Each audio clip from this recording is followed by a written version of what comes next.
Now moving along to the towing portion of this. So luckily for here, we have an electronic tongue jack actuator that's here. So basically, what the pretense is is that you would back up the vehicle. We use a 2 5/16 ball. That's what this comes with. We would back up the vehicle. We would align the ball directly underneath here as a normal tow vehicle you would. As you back up, we want to also ensure that our tongue lock is all the way to the rear position. That way it can accept the ball.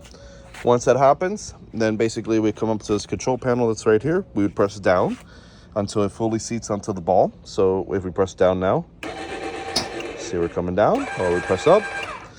Make sure that it fully seats to the ball, make sure everything's good. Then what we do is we just push this forward. That locks it to there. I know that a lot of people use locks, a lot of people use different things. I just standard use a nut and bolt to run through the hole on the inside of here. That way, there's no issue why this tongue lock would ever get messed up. Very important, this trailer, this RV does come with electronic brakes. So if you do not have a brake controller, do not take it because you will not be allowed to. So here's the pin connector for the trailer.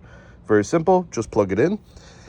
Here's our chains. As anybody, if you've ever towed before, you know what the function is of that. What I've done here is my vehicle doesn't have a dedicated emergency brake for the brakes for if the trailer gets dislodged. So what I've done is I've just hooked it up straight to the actual chain. Again, mileage may vary, but this is, based on your specific tow vehicle. And I guess I might as well put on there. My tow vehicle is a Honda Ridgeline. This unit weighs about 3,800 pounds roughly. Let's see. 3660 unloaded vehicle weight. So with that being said, my Ridgeline is able to tow 5,000 pounds. It tows this fairly good. You have to remember you are towing basically a big parachute, but it tows it fairly good, and that's pretty much the setup for towing. Obviously, when you're towing, I normally double, triple, and quadruple check. So once I have the vehicle towed, I have everybody in the car ready to rock and roll. I get back out of the car again, and I go through my checklist, and I make sure that the electronic jacks are up. I make sure that the tongue jack is up. If you need to remove this cotter pin here, and you need to raise this higher, so that way, you have a little more space between the tongue jack.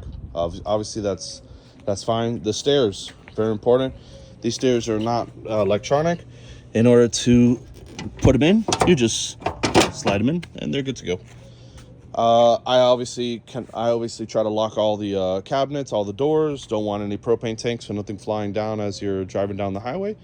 And for the most part, she's a good little unit. I normally run the emergency lights, the hazards, just to make sure that all the lights work. But again, I've yet to have an issue with any of that. Obviously, disconnect your power, all that good stuff, and go from there.